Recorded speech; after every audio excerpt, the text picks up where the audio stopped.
అందరికీ నమస్కారం అండి. శంకరాభరణం ఈ సినిమా గురించి మాకు చాలా దగ్గరగా చాలా విషయాలు తెలుసు. అందరూ బాగా కావాల్సిన వాళ్ళందరూ కలిసి పనిచేస్తున్న సినిమా ఇది.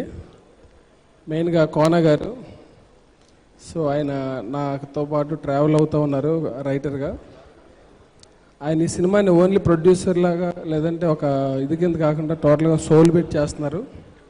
మేము ఎప్పుడు అడిగినా కూడా శంకరాభరణం వర్క్లోనే ఉంటున్నారు ఆయన. సో డెఫినెట్గా ఈ సినిమా చాలా పెద్ద హిట్ అవుద్దని నేను అనుకుంటున్నాను. దీనికి డైరెక్టర్ ఉదయ్ నందనవనం. ఆల్మోస్ట్ ఒక 15 years నుంచి మేమందరం క్లోజ్ అండి. అతను చాలా స్ట్రగుల్ తర్వాత కోన గారి ద్వారా ఈ సినిమాకి లాంచ్ అవ్వడం చాలా హ్యాపీగా ఉంది.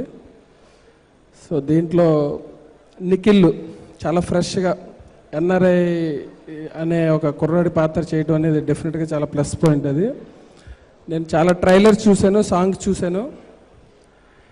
అంజలి చేసిన సాంగ్ ఈ సినిమాకి డెఫినెట్గా హైలైట్ అవుద్ది. సో ఈ సాంగ్స్ అని నేను ఆల్రెడీ ముందుగా కోన గారు చూపించడం జరిగింది. అలాగే వాళ్ళ ఇంతకుముందు సినిమా గీతాంజలి కంటే కూడా చాలా పెద్ద హిట్ అవుద్ది. ఈ టీంలో పనిచేస్తున్న వాళ్ళందరినీ కూడా మనస్ఫూర్తిగా నేను అభినందిస్తున్నాను.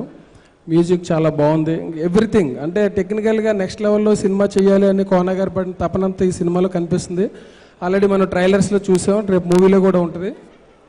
సో ఒక కొత్త టైమింగ్ తోటి, ఒక కొత్త స్టైల్లో, ఒక మంచి బ్యాక్డ్రాప్లో వాళ్ళు చాలా కష్టపడి నార్త్ సైడ్ వెళ్ళి అక్కడికి వెళ్ళి తీసిన విజువల్స్ అన్నీ కూడా చాలా బాగా వచ్చినాయి. సో దీనికి కెమెరామెన్ శ్రీరామ్ కూడా చాలా హార్ట్ పెట్టి చేశాడు. సో అలా ప్రతి టెక్నీషియన్లోనూ ఒక మంచి హైలైట్ వర్క్ జరిగింది. దీనికి తప్పనిసరిగా ఈ సినిమా హిట్ అవుద్ది. Good wishes to entire team.